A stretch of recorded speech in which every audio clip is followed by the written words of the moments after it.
आज की हमारी वीडियो का विषय रहेगा राम की शक्ति पूजा और इसके संपूर्ण एमसीक्यू यानी परीक्षा की दृष्टि से जो महत्वपूर्ण है वो मैं यहाँ करवाऊंगी आपके लिए। और ये जिसमें भी राम की शक्ति पूजा या निराला से संबंधित प्रश्न पूछे जाते हैं तो ये सभी क्लासेस के लिए महत्वपूर्ण है। ठीक है, तो नेट के लिए असिस्टेंट प्रोफेसर के तो लिए है ही ज़रूरी, बाकी और भी अन्य परीक्षाओं की आप तैयारी कर रहे हो जिसमें हिंदी से संबंधित प्रश्न आते हैं तो ये उनके लिए बहुत महत्वपूर्ण है। नमस्कार दोस्तों, स्वागत है आपका सक्सेस इन हिंदी अकेडमी में। देखिए दोस्तों, नंबर मैंने कम्युनिटी में डाल दिए हैं, उन नंबरों से आप संपर्क कर सकते हो। अगर ये मेरे हस्तलिखित नोट्सों के द्वारा मैं तैयारी करवाऊंगी और बहुत सी बुकों से मैंने ये कलेक्ट किए हैं और इनसे बाहर मुझे नहीं लगता कोई प्रश्न जाएगा, तो बड़े ही मेहनत के साथ बनाए गए हैं, तो इनको ध्यान से देखें। वीडियो संपूर्ण निःशुल्क रहेगी, बाकी पीडीएफ प्राप्त करने के लिए आप मेरे से व्हाट्सएप पर संपर्क कर सकते हैं। देखिए शुरुआत करते हैं। राम की शक्ति पूजा किसकी सर्वश्रेष्ठ कीर्ति है? तो ये आप सभी जानते हैं, सूर्यकांत त्रिपाठी निराला की। राम की शक्ति पूजा किस पत्र में प्रकाशित हुई थी? यानी कि ये पूछ लिया जाता है कि ये कविता, ये पत्रिका यानी इन कौन कौन से यानी किस किस पत्र में प्रकाशित हुई। कई तो ऐसी पत्रिकाएं भी हैं जो पहले किस पत्र में प्रकाशित हुई, दूसरी बार किस पत्र में प्रकाशित हुई, ऐसी भी बहुत सी रचनाएं हैं। तो ध्यान देंगे, राम की शक्ति पूजा किसमें? भारत पत्र में प्रकाशित हुई थी। कुछ ट्रिक भी साथ लेते हुए चलेंगे, जैसे क्या है कि राम की शक्ति पूजा, भारत के जो लोग होते हैं वो राम को बहुत मानते हैं, तो भी भारत में ही प्रकाशित होगी। राम की शक्ति पूजा भारत पत्र में प्रकाशित हुई थी। भारत के लोग राम को बहुत मानते हैं, जो हिंदू लोग होते हैं। राम की शक्ति पूजा का प्रकाशन वर्ष है, तो ये आप सभी जानते हैं, प्रकाशन वर्ष 1936 है। ये परीक्षा की दृष्टि से बहुत महत्वपूर्ण, बार बार नहीं बोलूँगी, पहले जान लीजिए। तो क्योंकि मैंने प्रीवियस ईयर पेपरों का एनालिसिस किया और तभी मैंने ये नोट्स बनाए हैं। तो ध्यान देंगे, सूर्यकांत त्रिपाठी निराला, राम की शक्ति पूजा पर किस रचना का सर्वाधिक प्रभाव है? यानी सूर्यकांत त्रिपाठी निराला की रचना है राम की शक्ति पूजा, इसका सर्वाधिक प्रभाव किस रचना का है? तो ये कृत्तिवास रामायण का। किसका? कृत्तिवास रामायण का। और देखिए, ये आपको नोट्स चाहिए तो मैं एक बार बता देती हूँ। 90 68 68 90 68 68 49 54 90 68 68 49 54 में आप संपर्क कर सकते हैं। प्रतिदिन क्लास के नोट्स आपको चाहिए तो वीडियो बिल्कुल निःशुल्क रहेंगी और इनका भी इतना चार्ज नहीं रहेगा। सिर्फ मैं जो पेज लाती हूँ, पेन लाती हूँ, बस उसका आपको खर्चा देना है। ठीक है, तो बाकी की वीडियो आप निःशुल्क देख रहे हैं और देखते रहें, अपने दोस्तों तक शेयर कर देना ज़्यादा से ज़्यादा, ताकि ज़्यादा से ज़्यादा अभ्यर्थी, और आप देख लेते हो लेकिन ये भी नहीं बताते कि मैम क्या सुधार की आवश्यकता है, अच्छी लगी, चुपचाप देख कर बिना लाइक किए चले जाते हो। और आपके लिए मैं 5-5 6-6 घंटा मेहनत कर रही हूँ। राम की शक्ति पूजा को अनामिका द्वितीय में कब प्रकाशित किया गया? अब देखो, यहाँ तो देखेंगे, यहाँ आप अंतर समझेंगे कि पहले तो किस पत्र में प्रकाशित हुई थी? भारत में, यानी पहले भारत नामक पत्र में प्रकाशित हुई थी। लेकिन यहाँ देखेंगे, राम की शक्ति पूजा को अनामिका द्वितीय में कब संकलित किया गया था? मतलब यहाँ अनामिका द्वितीय की बात हो रही है, तो इसमें हुआ था 1939 में, अनामिका द्वितीय में संकलित किया गया था। ठीक है, राम की शक्ति पूजा मूलतः किस संकलन में संकलित है? तो अभी हमने ऊपर पढ़ा 1939 में अनामिका द्वितीय में संकलित किया गया, तो भाई किस में होगी? अनामिका में ही है।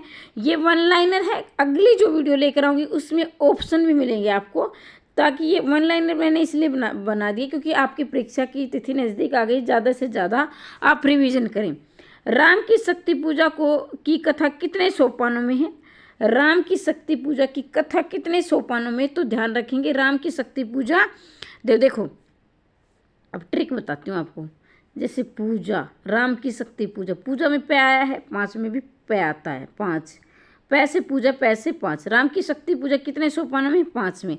ठीक है, और भाई चैनल सब्सक्राइब नहीं किया है तो सब्सक्राइब कर लेना, बेल आइकन को दबा देना, ताकि अगर बेल आइकन नहीं दबाओगे तो आपके पास नोटिफिकेशन नहीं पहुंचेगा। तो घंटी वाले निशान को दबा देना, जब भी मैं वीडियो डालूंगी आप तक उचित समय पर पहुंच जाएगी। वीडियो को ज़्यादा से ज़्यादा शेयर कर देना, और इसी तरह से निरंतर क्लास चाहते हैं तो कमेंट बॉक्स में अवश्य लिखना। अनामिका किसकी रचना है? तो अनामिका किसकी है? सूर्यकांत त्रिपाठी निराला की रचना है। किसकी है? सूर्यकांत त्रिपाठी निराला की। राम की शक्ति पूजा रचना है, प्रबंधात्मक है। देखो भाई, प्रबंधात्मक क्या होता है? जैसे होता है ना कि एक होते हैं खंड काव्य, एक होता है महाकाव्य। तो प्रबंध काव्य यानी कि जो जिसमें क्या है, उसका एक प्रबंध काव्य होता है ना, जिसमें एक उसका संपूर्ण भाग होता है। लेकिन जो खंड काव्य होता है ना, खंड काव्य, ये किसी महापुरुष यानी कि महिला पुरुष ऐसा कोई नहीं, कुछ नहीं होता। एक साधारण इंसान के बारे में लगा लीजिए, किसी मतलब जीवन की एक घटना के बारे में उल्लेख होता है, तो उसे खंड काव्य कहते हैं।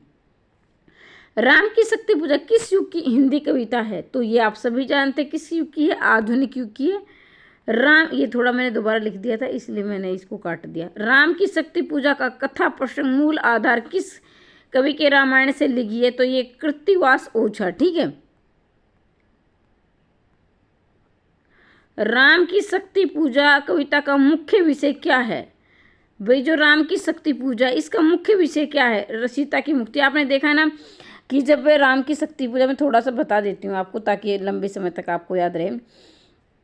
जब रावण सीता जी को उठा कर ले गए थे, तो जब राम को सीता नहीं, राम हताश हो जाते हैं भी किस तरह से रावण पर विजय प्राप्त की जाए, तो वो एक साधारण इंसान की तरह इसमें दिखाए गए। साधारण वो गिड़गिड़ाते हैं, रोते हैं और शक्ति की आराधना करते हैं, यानी देवी की पूजा करते हैं। लेकिन ये सब कार्य क्यों करते हैं? क्योंकि भाई सीता है, ये रावण के चंगुल में वहाँ कैद थी, यानी रावण उसे उठा ले गया था, तो ये लंका में थी। तो इनका मुख्य विषय देखा जाए तो सीता को मुक्त करवाना ही है। भाई ये लंका पर चढ़ाई की जा रही है, हनुमान जी को भेजा जा रहा है, और भी वानरों का सहारा लिया जा रहा है, तो इसीलिए कि सीता को आज़ाद किया जाए। लेकिन इसमें क्या, अगर देखो वैसे अगर राम को अवतार रूप में दिखाया जाता तो राम एक बार सब कुछ चुटकी बजाते सब कुछ हो जाता। लेकिन यहाँ साधारण इंसान की तरह संघर्ष करते दिखाया गया। कभी हार मानते हैं, कभी रोते हैं, कभी मजबूत होते हैं, कभी देवी से आराधना करते हैं। तो एक साधारण इंसान की तरह इन्हें दिखाया गया है। राम की शक्ति पूजा में कितने अनुच्छेद हैं? राम की शक्ति पूजा में कितने अनुच्छेद हैं? तो ये आप सभी जानते हैं। राम की शक्ति पूजा में कितने? 11 अनुच्छेद है। याद रखना, राम के शक्ति पूजा में 11 अनुच्छेद हैं। तो ये पंक्तियां बार बार पूछी जाती है, पंक्तियां आप जरूर याद रखें, खासकर जो नेट असिस्टेंट प्रोफेसर के वो। राम की शक्ति पूजा के प्रथम पंक्ति है, तो देखिए, रवि हुआ अस्त, रवि हुआ अस्त, ज्योति पत्थर पर लिखा अमर। रवि हुआ अस्त, ज्योति के पत्थर लिखा अमर। रवि हुआ अस्त, ज्योति के पत्थर लिखा अमर। तो यहाँ ये क्या है? राम की शक्ति पूजा की प्रथम पंक्ति है। कौन सी है? अब क्या है देखें आगे। राम की शक्ति पूजा कविता की अंतिम पंक्ति कौन सी? यहाँ है, ये प्रथम पंक्ति है, लेकिन यहाँ वाली अंतिम पूछी गई है। कह माँ शक्ति राम के वदन में हुई लीन। कह माँ शक्ति राम के वदन में हुई लीन। तो ये क्या है? अंतिम पंक्तियां हैं, और ये क्या है? प्रथम पंक्तियां हैं। पंक्तियों से ज़्यादा प्रश्न बनते हैं, इनको आप इग्नोर नहीं करेंगे, इनको आप जरूर याद कर लेना। राम की शक्ति पूजा किस श्रेणी की कविता है? लंबी कविता, आप सभी जानते हैं लंबी कविता है। तुम विश्व के आराध्य हो, उपरोक्त पंक्तियां किस कविता से ली गई है? तो तुम विश्व के आराध्य हो, ऐसा भी पूछ लिया जाता है। ये पंक्तियां कहाँ से ली गई है? तो देखिए, ये पंक्तियां राम की शक्ति पूजा से ली गई। तुम विश्व के आराध्य हो, और ये राम की शक्ति पूजा किसकी रचना है? ये निराला की है। ठीक है, आगे बढ़ते हैं। निराला की शक्ति पूजा में राम और रावण का क्रमश प्रतीक है, यानी राम किसका प्रतीक है और रावण किसका प्रतीक है? तो आप सभी जानते हैं, राम किसका था? सत्य का, यानी सत्य का प्रतीक था, और रावण असत्य मतलब असत्य का प्रतीक था। राम था सत्य का प्रतीक सत्य, और रावण था असत्य यानी असत्य का प्रतीक, यानी असत्य का प्रतीक था। राम की शक्ति पूजा रस योजना के विषय में सटीक है, यानी जो रस प्रयोग किए गए वो कौन कौन से? श्रृंगार है, वीर है, शांत है। तो वीर तो दिखाया गया अभी राम रावण का जो युद्ध होता है, वो वीरता का प्रतीक है। शांत ये है कि जब क्या है राम हताश होकर बैठ जाते हैं, उनको ये लग रहा है कि विजय प्राप्त नहीं होगी, तो बिल्कुल शांत हो जाते हैं। श्रृंगारता का भी वर्णन है, क्योंकि श्रृंगारता को भी दिखा गया है। राम की शक्ति पूजा, ये प्रश्न छूट गया भाई, देख लूंगी मैं कौन सा था। ठीक है, छूट गया गलती से। आएंगे रक्षा हेतु जहां भी होगा भय कथन किसका। आएंगे रक्षा हेतु जहां भी होगा भय कथन किसका है, यानी जो है ये कथन दिया गया, और आएंगे रक्षा हेतु जहां भी होगा भय, यानी जहां भय होगा वह रक्षा हेतु आएंगे। जहां रक्षा हेतु जहां भी होगा भय आएंगे, कौन कौन कहते हैं, जांबवान कहते हैं ये। जब राम की शक्ति पूजा की उपासना का सुझाव किसने दिया। भाई राम को शक्ति की, शक्ति यहाँ देवी से लिया गया कि राम को शक्ति की उपासना का सुझाव कि भाई तुम शक्ति की उपासना करो, देवी की पूजा करो, तब आपको विजय मिलेगी। तो ये किसने कहा था, इस जाम्बवन ने का सुझाव दिया था। ये पंक्तियाँ बहुत महत्वपूर्ण है, हर बार पूछी जाती हैं, ये आप खासकर याद रखेंगे। है अमानिश उगलता गगन घन, अंधकार पंक्ति अमानिश शब्द संकेत है अमानिशता। कई बार पूछी गई है कि ये पंक्तियाँ किस कविता से ली या किस कवि की हैं, तो ये है अमानिशा किसकी, सूर्यकांत त्रिपाठी निराला की। किस से ली गई है, राम की शक्ति पूजा से ली गई हैं। अब प्रतीक के बारे में हम पढ़ेंगे। है अमानिशा उगलता गगन घन अंधकार पंक्ति अमानिशा शब्द का संकेत श्री राम के हृदय में व्यापक निराशा के अंधकार, यानी श्री राम के हृदय में निराशा क्या है, घर कर गई है। निराशा, बिल्कुल वो हताश हो गए हैं, निराश हो गए हैं, उनको चारों तरफ अंधेरा ही नजर आ रहा है। इन पंक्तियों में ये कहा गया है। अन्याय जिधर है उधर शक्ति, ये कथन श्री राम ने क्यों कहा। भाई श्री राम ने कहा है जहाँ अन्याय है उधर ही शक्ति है, ये राम ने ऐसा क्यों कहा। रावण के आमंत्रण पर उसकी सहायता के लिए महाशक्ति अवतरित होने का कारण, यानी क्या है, जैसे रावण भी क्या है, शक्ति की उपासना करते हैं और राम भी करते हैं। लेकिन जब रावण आमंत्रण देते हैं शक्ति को, तो शक्ति क्या है, वहाँ से ली जाती है। राम के आमंत्रण उसकी सहायता महाशक्ति के अवतरित होने का, तो क्या है, निराश होकर राम कहते हैं कि जहाँ अन्याय है उधर ही क्या है, शक्ति है। जहाँ अन्याय है उधर शक्ति है। ये कथन किसने कहा, राम ने कहा। क्यों कहा, क्योंकि रावण के आमंत्रण पर उसकी सहायता के लिए महाशक्ति अवतरित होने के कारण। क्योंकि राम दिखा गया ना कि राम एक आदम इंसान की तरह कभी हार मानते हैं, कभी प्रयास करते हैं, उन्हें संघर्ष करते दिखा गया है। आराधना का दृढ़ आराधन से दो उत्तर, ये पंक्ति राम से किसने कही। देखो भाई, अगर राइटिंग समझ में नहीं आ रही हो तो पूछ लेना, अगली बार और सुधार करके लाऊं, क्योंकि काफ़ी समय होगा अब लिखने में। अब शुरुआत की है। आराधना से दृढ़ आराधना से दो उत्तर, ये पंक्ति राम ने किसके कही की, तो ये जाम्बवन ने। किसने, जाम्बवन ने, जाम्बवन से कही थी। राम से किसने कही, जाम्बवन ने। श्री राम ने सामने स्थित भूधर में किसकी कल्पना की। श्री राम ने सामने स्थित भूधर, भूधर मतलब क्या है, पर्वत। भूधर में किसकी कल्पना की, पार्वती की। श्री राम ने सामने स्थित भूधर, भूधर मतलब क्या है, पर्वत। भू मतलब क्या है, पृथ्वी, और धर मतलब धारण करने वाला। तो भूधर क्या है, किसकी पास, पार्वती की क्या है, कल्पना की। रावण अशुद्ध होकर भी यदि कर्ष का त्रस्त, ये पंक्तियाँ भी वेरी वेरी इंपॉर्टेंट है, बहुत पूछी जाती है। रावण अशुद्ध होकर भी यदि न कर्ष का त्रस्त, तो निश्चित तुम हो सिद्ध करोगे उस ध्वस्त। राम की शक्ति पूजा में ये कथन किसका है, ये किसका है, जाम्बवन का है। किसका है, जाम्बवन का। रावण अशुद्ध होकर भी यदि कर्ष का त्रस्त, तो निश्चित तुम हो सिद्ध करोगे उस ध्वस्त, उसे करोगे ध्वस्त। राम की शक्ति पूजा में ये कथन किसका है, जाम्बवन का है। राम की शक्ति पूजा के लिए इंदिवर कहाँ से मंगवाए गए थे, देवी देह से। जो इंदिवर है, जो फूल है, कहाँ से मंगवाए थे, देवी देह से मंगवाए थे। साधु साधु साधक वीर धर्मजन धन्य, राम पंक्तियाँ श्री राम से किसने कही, माँ शक्ति ने कही थी। साधु साधु साधक वीर धर्मधन, ये पंक्तियाँ किसने कही थी, किससे कही थी, माँ शक्ति ने कही थी। किससे कही थी, राम से कही थी। होगी जय हे पुरुषोत्तम नवीन कहकर शक्ति कहाँ लीन हो गई। होगी जय ए पुरुषोत्तम नवीन कहकर माँ शक्ति कहाँ से लीन हो गई, राम के वदन में, यानी राम में समा गई। जय होगी ये कहकर शक्ति कहाँ समा गई, राम में समा गई थी। डॉक्टर रामविलास शर्मा ने राम की शक्ति पूजा में किन दो कविताओं का सार तत्व लिया, ये भी बहुत महत्वपूर्ण है, कई बार पूछी गई है, प्रीवियस ईयर मैंने देखे थे। डॉक्टर रामविलास शर्मा ने राम की शक्ति पूजा में किन 2 कविताओं का सार तत्व माना है?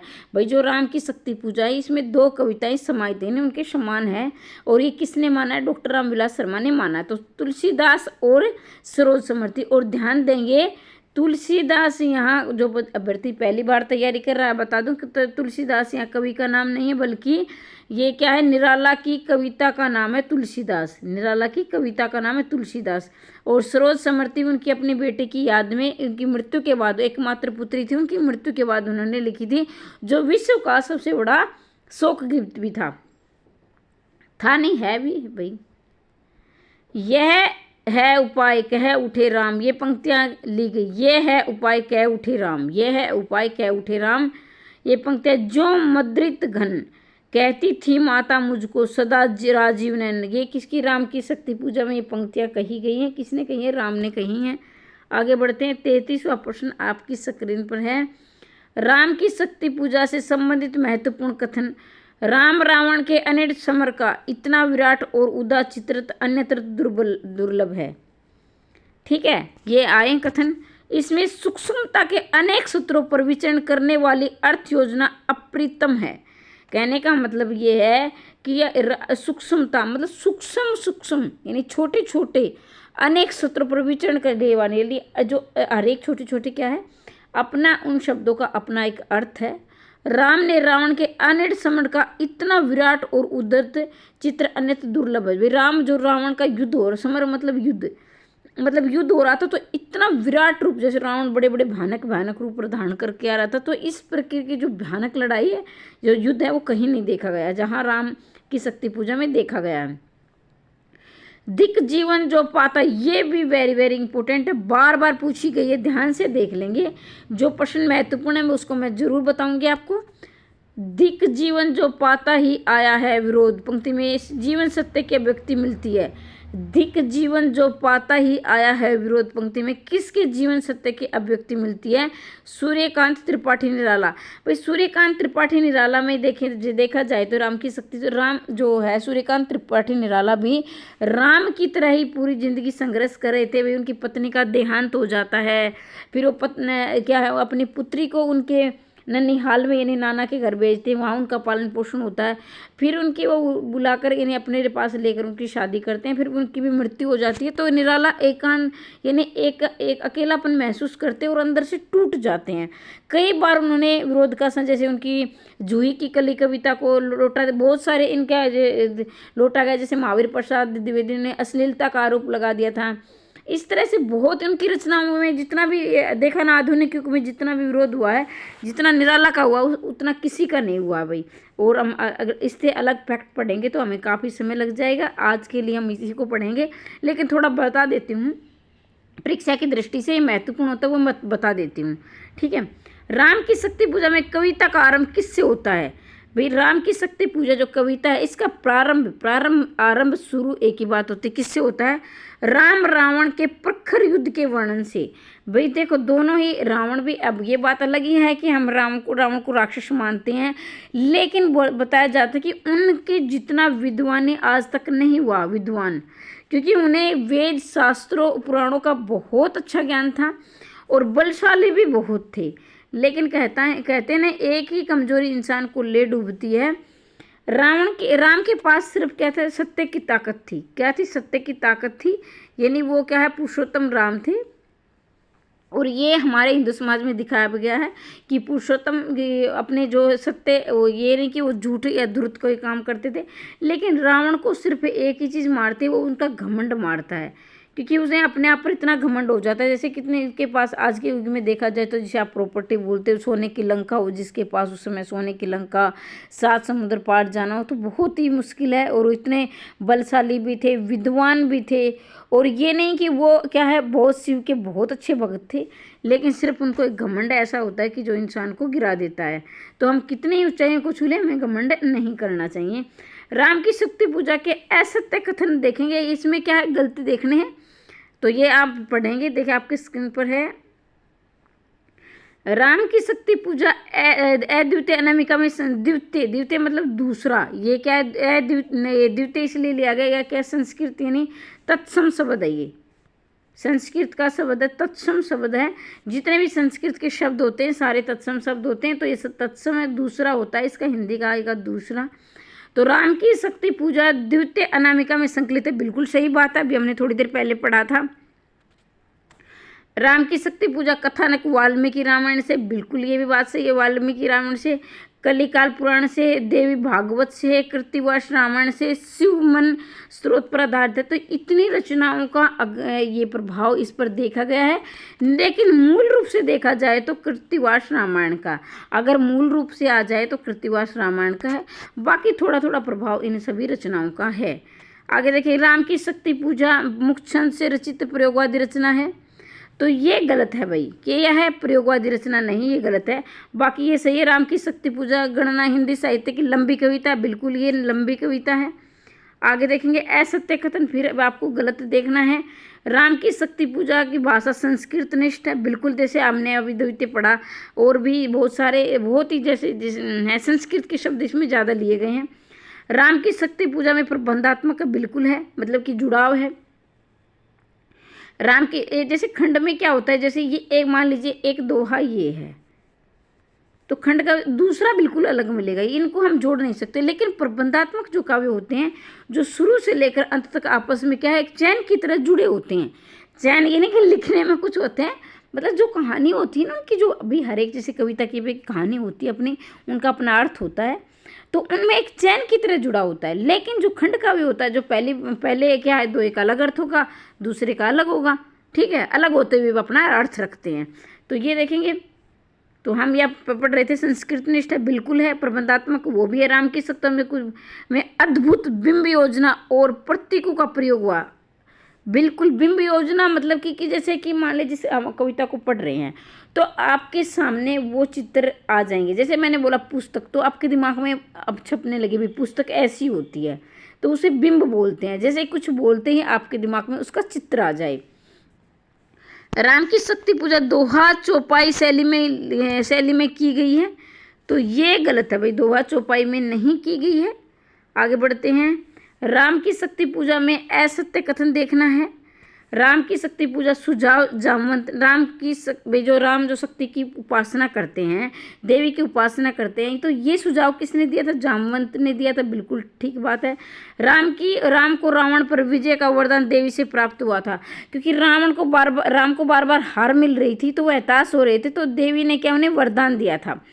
राम की शक्ति पूजा के राम मानव अधिक और ईश्वर कम लग रहे, बिल्कुल सही बात है कि अगर वो ईश्वर होते, यानी उस कहानी के जैसे उस कविता के अनुसार अगर वो ईश्वर होते तो वो तो भाई अपने आप कर लेते थे, उसे क्यों वानरों की जरूरत पड़ती, क्यों उसे सुग्रीव की जरूरत पड़ती या किसी हनुमान की। तो ये सब क्या है, एक जैसे हम हैं साधारण, जैसे अपने परिवार में अपने दोस्तों की ज़रूरत का सहारा लेते हैं, कभी कभी जैसे कहीं असफलता मिलती है तो निराश हो जाते हैं, फिर भगवान को मानते, तो वो जो एक मानव साधारण इंसान की जो क्रियाएं होती हैं, वही क्रियाएं राम को करते हुए दिखाया गया है। और इन क्रियाओं के माध्यम से निराला के जीवन पर क्या है, एक तरह से निराला ने अपने जीवन पर प्रकाश डाला है। राम की शक्ति पूजा का कथानक रामचरितमानस पर आधारित, बिल्कुल गलत बात है भाई। अब तक हम कृतिवास रामायण पढ़ रहे थे, तो रामचरितमानस का प्रभाव नहीं है। आगे बढ़ते हैं, कुछ महत्वपूर्ण तथ्य भी हैं जो मैंने लिए हैं, जो आपकी परीक्षा के लिए बहुत महत्वपूर्ण है, तो आप देखेंगे। राम की शक्ति पूजा प्रयुक्त रवि हुआ अस्त पंक्ति असंकित व्याख्या कीजिए। भाई इसकी क्या है व्याख्या करनी, राम की शक्ति पूजा रवि हुआ अस्त पंक्ति की असंगत व्याख्या कीजिए। तो इसमें देखेंगे असंगत दिए गए थे, इसमें संगत देखे, राम सूर्य के अस्त होने का वर्णन है, बिल्कुल राम के निर्बल होने का संकेत है, दक्षर का प्रयोग हुआ है, लक्ष्मण के मूर्ति होने का संकेत है, तो इस तरह से दिखाया गया है। राम की शक्ति पूजा में कौन सा कथन गलत है, तो देखेंगे गलत देखने, इसमें धर्म और अधर्म का शाश्वत चित्रण है, बिल्कुल है। धर्म और अधर्म की तो क्या है, विजय है। धर्म में क्या है, राम धर्म की तरफ से लड़ रहे हैं और रावण अधर्म पर लड़ रहे हैं। यह मूलतः राम और सीता की प्रणय गाथा है, तो ये प्रणय गाथा नहीं है भाई, इसमें क्या है विरह हुआ है, एक दूसरा का अलग हुआ है, वो क्या है उसको मुक्त कराना चाहते हैं, उनका मतलब क्या है मुक्त कराना चाहते हैं सीता को रावण के चंगुल से। तो ये प्रणय गाथा नहीं है, इसमें क्या है उनका कोई ऐसा जैसे कि कोई ऐसा सीन नहीं दिखाया गया जिसमें उनकी प्यार जो दिखाया गया। और राम इसमें राम की शक्ति की आराधना करते हैं, बिल्कुल राम शक्ति की आराधना करते हैं, देवी की पूजा करते हैं। ये कविता छायावादी काव्य की एक उत्कृष्ट रचना मानी गई, बिल्कुल ये उत्कृष्ट रचना है छायावादी। उसमें दिखाया गया ना प्रयोगवादी, इसमें थोड़ी देर पहले हम पढ़ रहे थे प्रयोगवादी, तो ये प्रयोगवादी रचना नहीं, वैसे आधुनिक युग की तो है लेकिन किसकी, छायावाद काव्य है, यानी छायावाद युग की है। राम की शक्ति पूजा कविता कितनी पंक्तियों की एक लंबी कविता है। तो ये प्रश्न थोड़ा यूनिक सा मुझे लगा, मुझे भी पहले इनको ध्यान से मैंने नहीं पढ़ा था लेकिन मुझे इसलिए मैंने ये आपके सामने ले आई। 312 पंक्तियाँ हैं राम की शक्ति पूजा में, कितनी पंक्तियाँ हैं, 312 पंक्तियाँ ली गई हैं। तो मुझे ये प्रश्न थोड़ा सा अलग लगा। निम्न में से राम की शक्ति पूजा संबंधित उपयुक्त कथन कौन से हैं? भाई सही कथन कौन से हैं? राम रावण के अनिष्ट समर का इतना विराट उदाचित्र दुर्लभ है। राम की शक्ति पूजा भी श्रीमद् भागवत पुराण में है। इसमें सूक्ष्मता का अनेक सत्रों पर विचरण करने वाले अर्थ योजना का प्रीतम हुआ है। इसमें राम एक देवी चरित्र के रूप में है। तो ये इसमें क्या है, तो इसमें है ए और सी दो, ठीक है भाई, ए और सी। तो इसमें क्या है, एक तो राम और रावण का जो युद्ध दिया गया है, दुर्लभ युद्ध, बिल्कुल सही है। तीसरा इसमें यह है, इसमें सूक्ष्मता के अनेक सूत्रों पर विचरण करने वाले अर्थ योजना अप्रीतम है। तो ये ए और सी सही है, बाकी ये बी और ये क्या है, गलत है। बी और डी ये गलत है भाई, बी और डी, ए और सी सही हैं।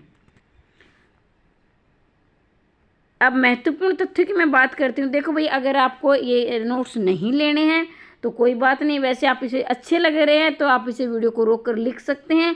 संपूर्ण वीडियो आपको निःशुल्क मिलेगी, डेली मेरे हस्तलिखित नोट्स मिलेंगे। और मैं है ना मद्देनज़र रखते हुए, सिर्फ नेट और असिस्टेंट प्रोफेसर को मद्देनज़र रखते हुए करवा रही हूँ, आप सभी जानते हैं। ये नहीं कि इधर उधर से, ये उनके लिए रामबाण वीडियो होगी।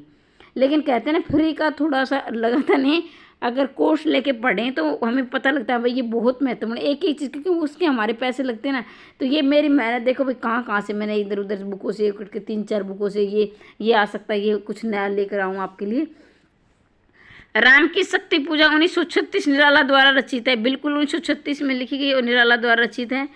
फिर ये अनामिका 1938 काव्य संग्रह में संकलित है। देखो थोड़ी देर पहले 1939 दिया गया था, ठीक है, द्वितीय अनामिका द्वितीय में संकलित 1939। तो कई बार आपने देखा होगा बुकों में थोड़े से सन इधर उधर हो जाते हैं, लेकिन 38-39 कई बार ऐसा होता है कि जो होता ना कि संशय होता है ना, उन प्रश्नों से आयोग भी बचता है और आ भी जाते हैं ना, तो क्या उसमें वो हो जाता है, आपका नंबर आपको मिल जाते हैं। तो इस बारे में ना सोचिए कि उसमें मैडम ने क्या लिखा था, इसमें क्या लिख दिया। राम की शक्ति पूजा का मूल स्रोत कृत्तिवास का बंगला रामायण है। कृत्तिवास का क्या है, बंगला रामायण है मूल स्रोत। कृत्तिवास रामायण है, बंगला रामायण है, ठीक है। बंगला क्या है, इसकी भाषा है। ये ना सोचो कि जब मैम कृत्तिवास रामायण बता रही थी अब बंगला रामायण बता, तो ये बंगला इसकी क्या है, भाषा है। ये कन्फ्यूज आप नहीं होंगे। अनामिका काव्य संग्रह में अन्य रचनाएं हैं, अन्य कविता जो अनामिका काव्य संग्रह, यानी काव्य संग्रह का मतलब होता है जिसमें एक से ज़्यादा कविताएं संकलित हैं होती हैं। तो लेकिन अनामिका काव्य संग्रह है, ये भी किसका है, ये भी निराला का है। ये अनामिका काव्य संग्रह किसका है, निराला का है। इसमें कितनी कविताएं संकलित है, जो सच है रेखा, सच है रेखा, वह तोड़ती पत्थर, स्रोत समृद्धि, ये रचनाएं किसमें है, अनामिका काव्य संग्रह में इकट्ठी की गई है, संग्रह की गई है, संकलित की गई है। तो सच है रेखा, वह तोड़ती पत्थर, स्रोत समृद्धि 1935। स्रोत समृद्धि का समय याद रखेंगे 1935, क्योंकि क्रम वाइज लगाने आ जाते हैं। महत्वपूर्ण पंक्तियां मैं पहले भी करवा चुकी हूं, लेकिन मैंने दोबारा इसलिए लिखी ताकि आपका ध्यान आकर्षित हो सके कि ये परीक्षा की दृष्टि से महत्वपूर्ण आ जाए, तो गलत ना करें। रवि हुआ अस्त ज्योति के पत्र, लिखा अमर, रह गया राम रावण का अपराज्य आदि। तो अपराज्य आप ऐसे भी लिख सकते हैं। तो ये मत कहना कि मैडम ने गलत लिखा है अपराज्य, ये क्या है वो अभी मैं थोड़ी देर पहले बता रही थी आपको। इसकी भाषा क्या है, संस्कृत निष्ठ है। इसकी भाषा क्या है, संस्कृत निष्ठ है। और संस्कृत के और हिंदी के शब्दों में आप जब भी जानते हैं अंतर होता है। तो कई मात्रा इधर उधर आपको दिखाई दे जाए तो उसे अन्यथा ना ले, इग्नोर करें उसे, क्योंकि क्या है, संस्कृत के अलग शब्द होते हैं और हिंदी के अलग होते हैं। फिर भी अगर कोई गलती हो गई, क्योंकि मैं चाहती हूँ, क्योंकि समय बहुत कम है, कई बार क्या है फ्लो में हम लिखते हुए नहीं ध्यान रहता है। ऐसा नहीं है कि हम उसे ये छोटी मोटी गलतियाँ हो भी जाती हैं, कई बार नहीं हमारा ध्यान रहता है लिखते वक्त। राम की शक्ति पूजा कालजयी रचना है। राम की शक्ति पूजा कैसी है, कालजयी, यानी लंबे समय तक याद करने वाली। देखो हम क्या है 1936 की बात है और आज भी हम इसे पढ़ रहे हैं और आगे भविष्य में पढ़ते रहेंगे। तो एक कालजयी मतलब हमेशा विजय प्राप्त करने वाली, हमेशा याद रहने वाली है। ठीक है, लिखा है 1936 में गाया था। राम की शक्ति पूजा युद्ध के मध्य मानसिक प्रक्रिया, प्रथम विश्व युद्ध, यानी जो राम की शक्ति पूजा में राम और रावण का युद्ध दिखाया गया है, तो बड़ा भयंकर वाला युद्ध दिखाया है, छोटा मोटा नहीं, बहुत भयंकर वाला।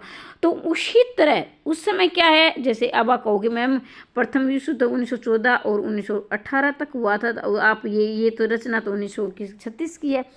लेकिन क्या है, जैसे कि ये कि हमारी बहुत बड़ी जो अपने इतिहास में जो घटनाएं होती हैं और ऐसी घटनाएं हो जाती हैं जो अब तक नहीं हुई, पहली बार हुई हो। अब 1914 में जो प्रथम विश्व युद्ध हुआ था भाई, उससे पहले हुआ था, नहीं हुआ था। लेकिन हम अंग्रेजों की तरफ से लड़ रहे थे, नहीं ब्रिटेन से लड़ रहे थे, क्योंकि हमारा देश तो उस समय गुलाम था। लेकिन क्या हमारे देशवासियों ने उसे महसूस नहीं किया था, क्योंकि हम भी तो ब्रिटेन की तरफ से लड़ाई कर रहे थे, इंग्लैंड की तरफ से लड़ रहे थे। तो उस समय हमारे भी तो बहुत से जवान शहीद हुए थे और भयंकर में तो मार काट बहुत हुई थी।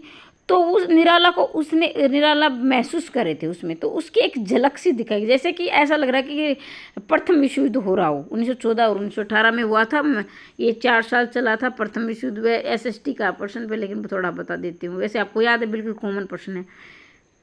इस कविता में राम को एक अवतार के रूप में न मानकर एक साधारण पुरुष के रूप में दिखाया गया। किस में, यानी आपसे पूछा जाएगा, मैं प्रश्न बना के, कि कौन सी, यानी निराला की कौन सी ऐसी रचना है जिसमें राम को एक सामान्य साधारण इंसान के रूप में दिखाया गया है, अवतार के रूप में नहीं दिखाया गया। तो आप याद रखेंगे राम की शक्ति पूजा में। और ये पढ़ने के बाद तो आप गलत बिल्कुल भी नहीं करोगे, मुझे पूरा विश्वास है। आधुनिकता के परिपेक्ष में जीवन संघर्ष के उतार चढ़ाव, आशा निराशा, पल प्रतिपल मन की संवेदनाओं का सुंदर सजीव रूप का चित्रण किया गया। राम की शक्ति पूजा में हुआ भी संघर्ष दिखाया गया, उतार चढ़ाव भी, कभी आशा होती है भी हाँ जीत जाएंगे, कभी निराशा होती है नहीं जीतेंगे, मन में संवेदनाओं का क्या उफान आया हुआ है। ठीक है, होता नहीं कि जैसे मान लीजिए आपको पता है कल आपका पेपर है, तो आपको नहीं मेरी तैयारी अच्छी मैं कर दूंगा, फिर अगर नहीं कभी किसी और की ज़्यादा तैयारी हो मेरे नहीं, तो उस तरह की सोच सकते हो थोड़े, इसलिए इमेजिन बता रही हूँ, कल्पना कीजिए आपके साथ ऐसा होता है। वीरता, उदारता और करुणा का भाव निराला के व्यक्तित्व में रही है। राम की शक्ति भाई वीरता है, उदारता भी है, उदारता और करुणा का भाव किस में रहा है भाई, कौन सी कविता में रहा है, तो निराला की राम की शक्ति पूजा में रहा है। करुणा भी व्यक्त की जा रही है, राम रो भी रहे हैं, फिर उदारता दया भी दिखा रहे हैं, वीरता भी दिखा रहे हैं, वो सारी क्रियाएं कर रहे हैं जो एक मानव, साधारण मानव करता है। बैठे मारुति देखते राम शरणाविद्य, युग अस्त नास्ति के एक एक है भाई, ये एक इसलिए मैंने काट को अलग दिया, एक रूप गुण गण अनिद्य, साधना मध्य भी साम्यवास दक्षिण पद, दक्षिण करतल वाम चरण, कपिवर गदगदी। निराला की क्या ही पंक्तियां हैं भाई, क्या इसको तो क्या बताएं, इसका तो क्या बताएं, असल अर्थ नहीं आएगा। ठीक है, असल अर्थ आपसे नहीं पूछा जाएगा। वीडियो अगर समझ में नहीं आई हो, एक बार 2-3 बार इसे देख लेना, समझ में आ जाएगी। कुछ ना समझ में आए तो ठीक है 1-2 बार देख लें। अगर नोट्स अच्छे लगे हो तो संपर्क कर लेना इन नंबरों से, और फिर कमेंट करके अवश्य बताना कि जो भी आपको वीडियो अच्छी लगी या कोई सुधार की आवश्यकता, आप कुछ रिस्पॉन्स नहीं दे के जाते हो, देख के चले जाते हो, मुझे लगता है कि आपको पसंद नहीं आ रही या लाइक भी नहीं करते हो, कोई कमेंट नहीं करते हो और इसी प्रकार के निरंतर क्लास चाहते हो, तो मैं नोट्स आगे बढ़ाऊँ, वरना आप पसंद ही नहीं करोगे तो फिर मैं PDF के द्वारा ही करवा दूँगी। ठीक है, तो कमेंट करके अवश्य बताएं, रिस्पॉन्स ज़रूर दिया करो। आप ही मेरी शक्ति हो, प्रोत्साहन हो, और आपसे मुझे जैसे राम को ऊर्जा मिल रही है शक्ति से, उसी तरह आप ही मेरी शक्ति हो, आपसे मुझे ऊर्जा मिलती है, प्रोत्साहन मिलता है। तो इसी तरह निरंतर क्लास चाहते हैं तो कमेंट कर, मैम और नोट्स बनाइए तो मैं और बना के लेके आऊँगी, नहीं तो फिर मैं अपने नोट्सों के द्वारा करवा दूँगी। ठीक है, जो PDF है उसी के द्वारा करवा दूँगी। तो मिलते हैं अगली वीडियो में। हमेशा हंसते रहिए, मुस्कुराते रहिए, दिन दोगुनी रात चौगुनी उन्नति करते रहिए। जय हिंद, जय भारत।